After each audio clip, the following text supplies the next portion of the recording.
Sí, Gracias por su tiempo, de entrada. sí, ¿Cuál es la posición que ocupa sí. en su, o cuál es más bien la comprensión de poesía que tiene María Negroni respecto a su obra?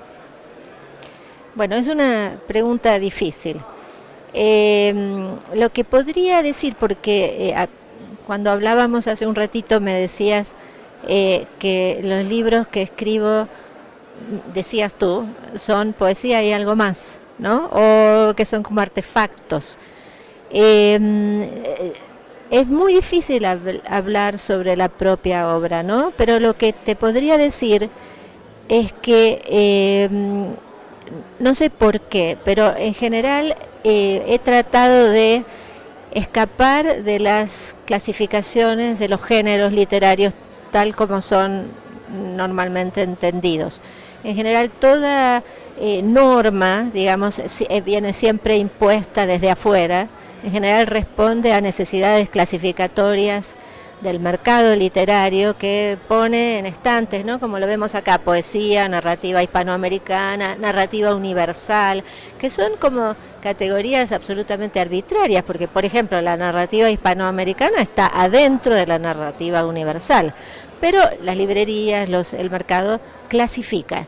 Entonces, así como clasifica eso, clasifica también el género de la poesía, lo separa del ensayo, del de la narrativa. Y a mí en general esas normativas se me presentan como limitaciones, porque en general como me gusta correrme del lugar que ya conozco. Entonces, en mi trayectoria me parece que me he ido corriendo, literalmente, desplazando hacia lo que no sé. Entonces, lo que no sé es siempre algo nuevo que desconozco y estoy como en busca de una forma que me permita hablar. Entonces ahí me salen unas cosas un poco extrañas que yo misma no sé cómo definir. Pero sí obedecen, lo que sí sé es que obedecen a obsesiones, a ideas fijas, muy persistentes, que las voy, digamos, les pongo como una música diferente en cada libro, pero que en realidad las obsesiones son siempre las mismas. Eh, Desde esa perspectiva entonces no hay una posición intermedia entre géneros Sí, literarios, sí. porque la poesía también puede tener contacto con las artes plásticas, por ejemplo. Sí, no solamente eso. A ver, tú me habías preguntado algo que no te contesté. Cuando me preguntaste sobre si tengo una concepción sobre la poesía. Sí, tengo una concepción sobre la poesía. Yo creo que la poesía es una especie de epistemología del no saber, es decir, una búsqueda del desconocimiento a nivel más profundo y también es un antídoto contra el autoritarismo. O sea, la poesía es un lugar de resistencia, es un lugar en donde el lenguaje está puesto como en la mayor tensión posible. Entonces la poesía en un sentido está en toda la buena literatura, no solamente en los libros que dicen poesía. Los grandes textos narrativos son poesía también, ¿sí? También, entonces tú ahora me preguntas si podríamos decir que pueden entrar en diálogo. Por supuesto, o sea, porque no hay escisiones. La poesía puede entrar en diálogo con otras formas del quehacer artístico, puede entrar en colaboración con la música, obviamente, con la pintura, con el cine, en fin, o sea, la poesía es una cosa muy grande, casi te diría, es una manera de mirar el mundo.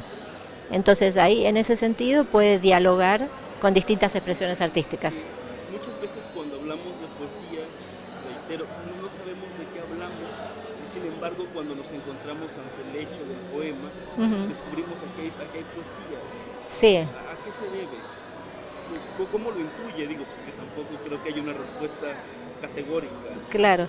Bueno, yo podría contestarte esa pregunta diciéndote que hay poesía cuando algo, digamos, convencional, alguna forma de pensamiento o de lenguaje convencional se interrumpe. El efecto poético es justamente cuando viene algo inesperado. Cuando el lenguaje, digamos, en el lenguaje se abre una grieta y aparece algo nuevo que no ha sido pensado o sentido o expresado.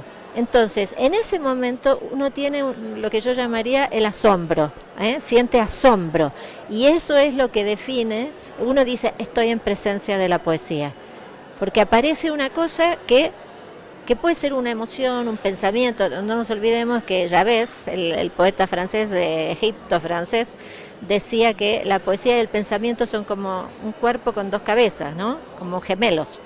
O sea, la poesía tiene mucho que ver con el pensamiento, con algo que se piensa por primera vez, o se dice por primera vez, o se recuerda y se expresa por primera vez. En sus poemas muchas veces tengo la impresión que el gran mérito está en hacer ver que el lenguaje transcurre en una temporalidad y en un no sonido, creando así una idea de sonoridad nueva, irrumpiendo, digamos, para hacerlo de forma poética, hiriendo al silencio, sí, para obtener otros sonidos, otros ritmos. Sí, bueno, primero mencionaste el silencio, ¿no? La poesía y el silencio son como las dos caras de la misma moneda. Es decir, no hay poesía sin silencio.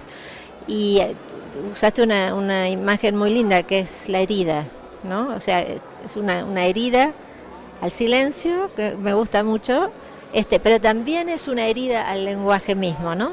Es como que está buscando pasar del otro lado otra vez, ¿no? O sea, traspasar algo que es como un muro. Y me perdí del resto de tu pregunta. Me decías del sonido, sí, los sonidos nuevos. Y los ritmos, claro, porque en realidad otra vez tiene que ver con lo que te decía antes de la ruptura de lo convencional. Cuando aparece un ritmo que ya se conoce, ¿no? Una música que ya está como naturalizada, no hay efecto estético. Entonces, por eso es que todas las nuevas generaciones vienen a romper la anterior, lo que decía el famoso Octavio Paz, ¿no? Cuando decía la tradición de la ruptura. O sea, que hay como una necesidad de volver a romper lo que ya está establecido para que se cree la sorpresa o el asombro. Entonces, en un sentido, dado que la poesía es silencio y es música, sinónimos, ¿sí? Está todo el tiempo como tratando de descubrir la grieta o el sonido no escuchado previamente, que puede ser una sintaxis diferente. No solamente, no es una cuestión de temas, es una cuestión de puro lenguaje. ¿No? Hay un aspecto de traducción que quería preguntarle, pero no traducción de otras lenguas, sino cuando uno lee una novela, por ejemplo, uno dice es una novela colombiana o es una novela chilena o mexicana, porque las formas del lenguaje te remiten a ciertas zonas. Sí. Con la poesía pasa otra cosa. Uno puede leer perfectamente poetas en otros idiomas y descubre que la indagación poética va por otra vena del lenguaje. Sí y no, depende. Hay, por ejemplo, en Argentina, para tomar el ejemplo de mi país, ha habido, por ejemplo, toda una generación de poetas, que son los poetas de los años 90, que han justamente tratado de encontrar su lugar de disidencia utilizando un lenguaje hiper coloquial, hiper local, ¿no? Hiper concreto y material.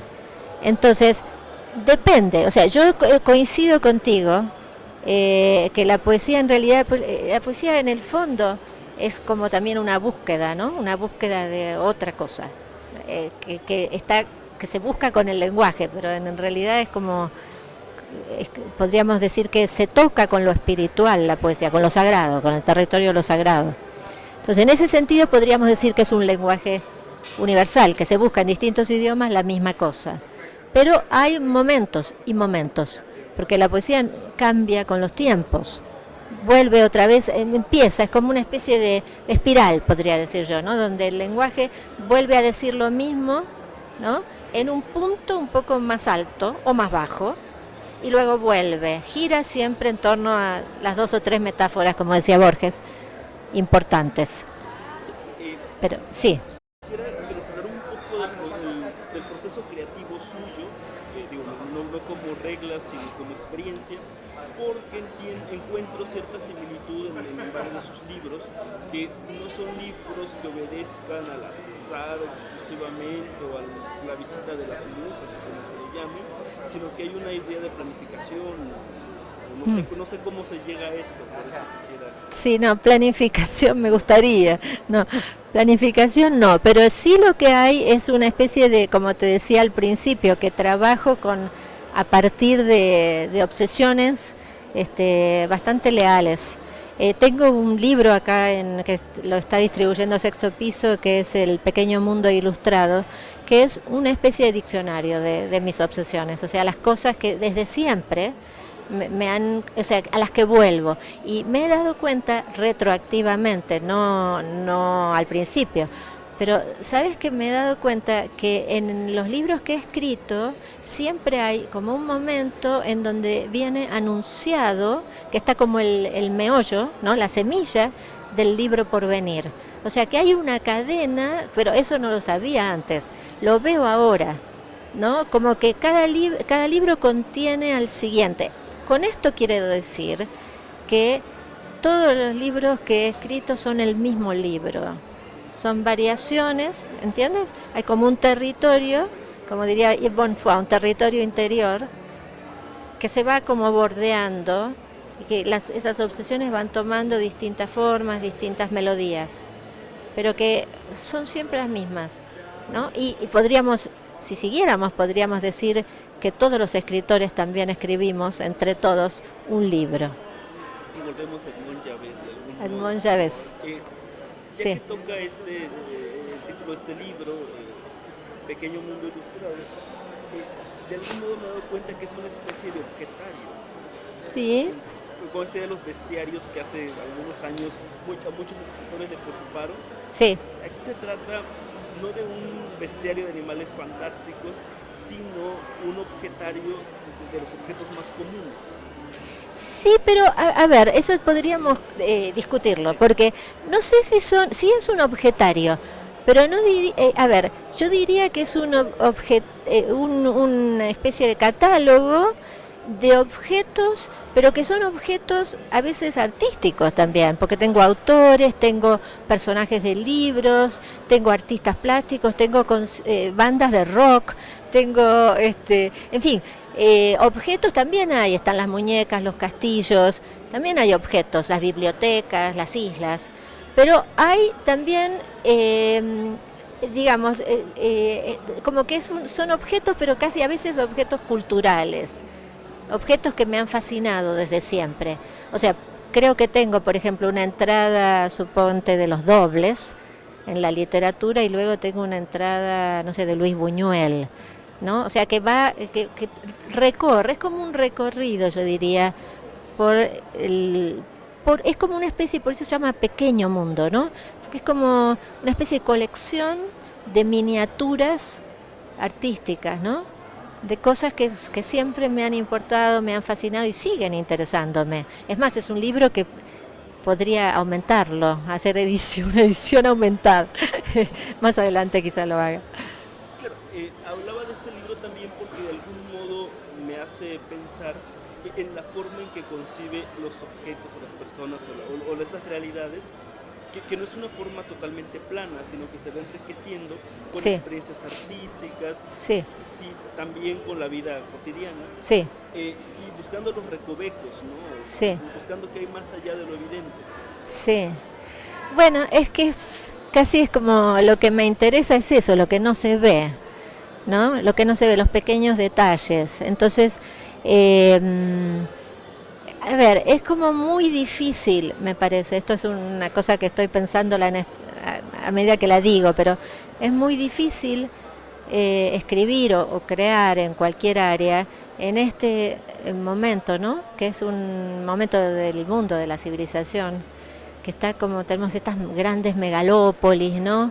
Toda esta cuestión tecnológica que casi como que nos excede, ¿no? Que pone a lo humano en un lugar, no sé si diría, de riesgo, de confusión. Hay mucha confusión. Entonces, a mí me parece que una de las formas de resistencia podría pasar por una especie de de mirada que recorriera como lo pequeño, ¿no? El poema mismo es una miniatura, pero son cosas pequeñas que a la vez son inmensas, porque el poema es como en 4 líneas a veces, puede contener un mundo, ¿no? O sea, son como miniaturas de las cuales sale como expedido no sé, en círculos concéntricos, se va agrandando, ¿no? Entonces me parece que una forma de resistencia es ir a recoger, que son pequeños objetos, casi ruinas, diría yo, un poco en la tradición de lo que ya hizo Baudelaire, obviamente, en París, o Walter Benjamin, ¿no? Para cerrar ya esta conversación, sí. Quisiera señalar un aspecto en las formas de la conversación también. Generalmente cuando se conversa con alguien que prefiere la poesía, ya no es poeta, prefiere la poesía, sí. Las formas de la conversación son más desordenadas, menos lineales, en comparación con quien prefiere la novela. Ajá. Y ese es un aspecto sí. que tiene que ver con el enriquecimiento de los temas que puede abordar la poesía, Ajá. a diferencia de quien practica, ¿no?, otras formas literarias. Sí. Y en este caso hemos presentado esta conversación que de repente es un poco caótica, pero que justamente refleja la imagen de la poesía en general. Claro, y me gusta mucho, ¿sabes? Yo siempre digo, hablo del desorden de la poesía, me gusta mucho eso que dices, porque en realidad es un desorden muy enriquecedor, ¿no? Justamente porque está como corriéndose, no se quiere establecer en ningún lado. La poesía siempre está como afuera del establishment, ¿eh? Así que podríamos dejarlo ahí. Podemos dejar en este desorden. Muchísimas gracias. Bueno, gracias a ti.